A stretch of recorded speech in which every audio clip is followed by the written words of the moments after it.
Subscribe कीजिए हमारे YouTube channel Islamic world को और इस बेल आइकन को दबाना ना भूलिए हर रोज नया इस्लामिक वीडियो देखने के लिए।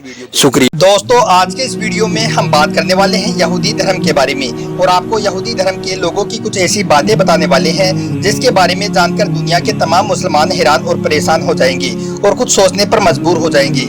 आप इस वीडियो को आखिर तक जरूर देखें और मेहरबानी करके अपने दोस्तों में शेयर भी कर दें। तो चलिए दोस्तों शुरू करते हैं। दोस्तों, यहूदी यानी कि बनी इसराइल ये नबियों की औलादी है। ये वो कौम है जिसको अल्लाह ताला ने तमाम जहान वालों पर फजीलत दी थी, मगर इन्होंने बार बार अल्लाह ताला की नाफरमानियाँ की, नबियों का कत्ल किया, अल्लाह के हुक्मों को तोड़ा, अल्लाह के दीन में फिरके बनाए, बातिल से याराना किए और हक परस्तों की मुखालफत की। दोस्तों, ये एक दूसरे को गुनाहों से नहीं रोकते थे।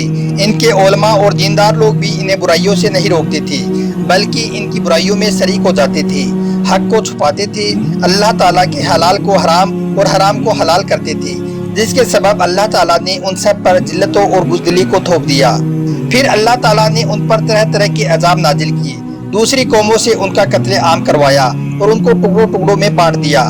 दोस्तों, 72 फिरकों में बंटे हुए यहूदी तकरीबन 2000 सालों की गुलामी और बदतरीन जिल्लत की जिंदगी गुजारते हुए ये कौम एक मासरती लानत बन चुकी थी।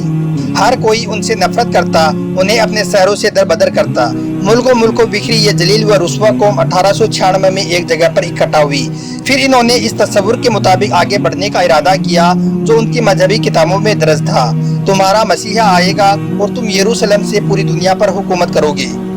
दोस्तों, उसके बाद आइंदा आने वाले सालों के लिए उन्होंने एक गाइडलाइन तैयार की जिसे वो Protocols of the Elders of Zion कहते हैं। इस गाइडलाइन यानी कि सहूलियत के मुताबिक यहूदी चाहे दुनिया के किसी भी मुल्क के शहरी हों, पर उनकी वफादारी एक ही मरकज के इर्द गिर्द रहेगी और वो मरकज यहूदियों की अपनी आबाई रियासत यानी कि नेटिव लैंड होगी।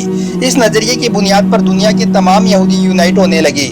दोस्तों, उस वक्त फिलिस्तीन खिलाफत उस्मानिया के अंडर था, लिहाजा यहूदियों ने खलीफा अब्दुल हमीद से फिलिस्तीन में बसने की इजाज़त मांगी, मगर खलीफा ने उन्हें इजाज़त नहीं दी। फिर यहूदियों ने जर्मनी को इंटरफेयर करने को कहा, पर जर्मनी ने भी उनकी ये ख्वाहिश पूरी नहीं की। फिर यहूदियों ने इस काम के लिए ब्रिटेन को इस्तेमाल किया, क्योंकि जर्मनी यहूदियों का एक ज़माने तक गढ़ रहा है और वहाँ का इकोनॉमिकल सिस्टम बैंकों पर कंट्रोल के जरिए यहूदी चला रही थी। इसलिए ब्रिटेन को इस काम के लिए राजी करने के लिए यहूदियों ने ब्रिटेन के दुश्मन जर्मनी को माशी तौर पर कमजोर किया और फौज के राज ब्रिटेन को बताने लगे, जिसकी वजह से जर्मनी को ताकतवर होने के बावजूद जंग में शिकस्त हुई। इस वजह से हिटलर ने खिसियाकर यानी कि चिढ़कर यहूदियों का कत्ल भी किया। दोस्तों, उसके बाद 9 नवंबर 1914 को पहली दफा ब्रिटिश कैबिनेट में जियोनिज्म प्रोटोकॉल जेरे बहस आई और 4 दिन बाद ब्रिटेन ने खिलाफत उस्मानिया के खिलाफ जंग का ऐलान कर दिया। 2 महीने बाद 21 जनवरी 1915 में कैबिनेट में फ्यूचर ऑफ पैलेस्टाइन पर एक मेमोरेंडम पेश किया गया। 2 नवंबर 1917 में बेलफर एग्रीमेंट हुआ, जिसके तहत ब्रिटिश गवर्नमेंट ने ये ऐलान किया कि वो फिलिस्तीन में यहूदियों के नेशन होम के क़याम के लिए तमाम कोशिशें सर्फ करेगी और दुनिया भर में रहने वाले यहूदियों को एक कौम तस्वुर करते हुए वहाँ पर बसने का हक होगा। इस तरह से उन्होंने बेलफर डिक्लेरेशन के जरिए पूरी दुनिया की हुकूमतों से ये बात मनवा ली, दुनिया भर में बसने वाले यहूदी एक कौम है, चाहे वो कोई भी जुबान बोलने वाले हों, किसी मुल्क के भी रहने वाले हों, और उन्हें इस अर्ज़ फिलिस्तीन पर आबाद होने का हक हासिल है। दोस्तों, उसके बाद 1919 में पहला यहूदी काफिला लंदन, पेरिस, बर्लिन जैसे मॉडर्न शहरों में अपनी अरबों डॉलर की जायदादें और कारोबार छोड़कर बहरे तिब्रिया को पार करके हाइफा के रेगिस्तानों में आबाद होने के लिए जा पहुंचा और आज तक उनका बसना जारी है। वो वहाँ पर किसी पुरकशिश जिंदगी गुजारने, साइंस और टेक्नोलॉजी की तरक्की या एजुकेशन हासिल करने नहीं आई, बल्कि 100 साल से एक बड़ी आलमी जंग लड़ने के लिए आ रहे हैं जो उनको मुसलमानों से लड़नी है और फिर ऐसी सल्तनत कायम करना है जो फरात नदी के साहिलों तक होगी, जिसमें Jordan, Syria, Qatar, Bahrain, Kuwait, UAE और यमन और मदीना तक आएगा। दोस्तों, आज हर यहूदी ये ख्वाब देखता है और उसके लिए घर बार छोड़कर इजराइल आ जाता है या फिर जहाँ कहीं भी है वहाँ से अपनी दौलत का अच्छा खासा हिस्सा इजराइल की तरक्की के लिए भेजता है। दोस्तों, उसके बाद 1948 में मगरिबी ताकतों ने मिलकर फिलिस्तीन के एक बड़े इलाके को अरबों से छीनकर उस पर यहूदियों को एक मुल्क बनाकर दे दिया और इजराइल बनते ही शुरू के 19 साल यहूदियों ने मुसलमान अपने पड़ोसी अरब मुल्कों से जंग जारी रखी और 1967 में यरूशलेम पर कब्जा कर लिया। उसके बाद से आज तक मिडिल ईस्ट के मुस्लिम मुल्कों में कभी भी यमन कायम नहीं होने दिया।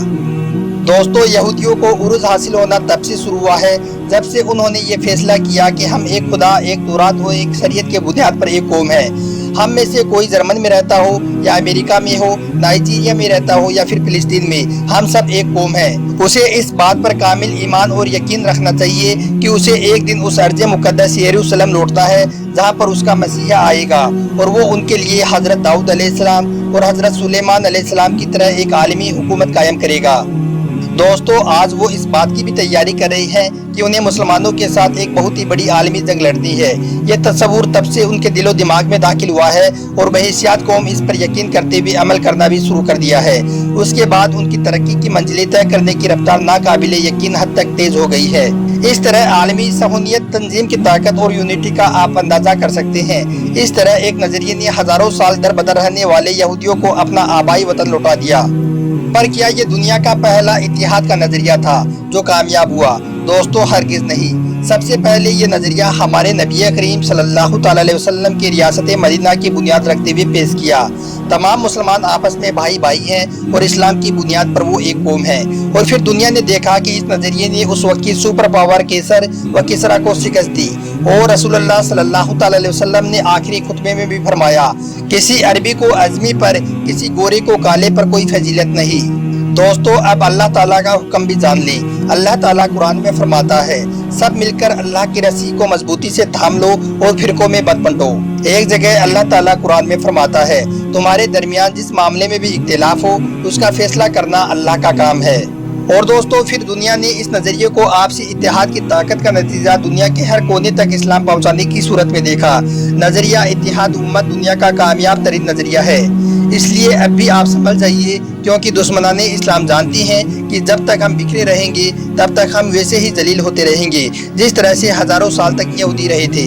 دوستو، آپ کو ہمارا یہ ویڈیو اچھا لگا ہو تو آپ اس ویڈیو کو دل سے لائک کریں اور اپنے دوستوں میں شیئر بھی کر دیں تاکہ اور بھی مسلمانوں تک ہماری یہ جانکاری پہنچ سکے۔ آپ کا ویڈیو دیکھنے کے لیے بہت بہت شکریہ۔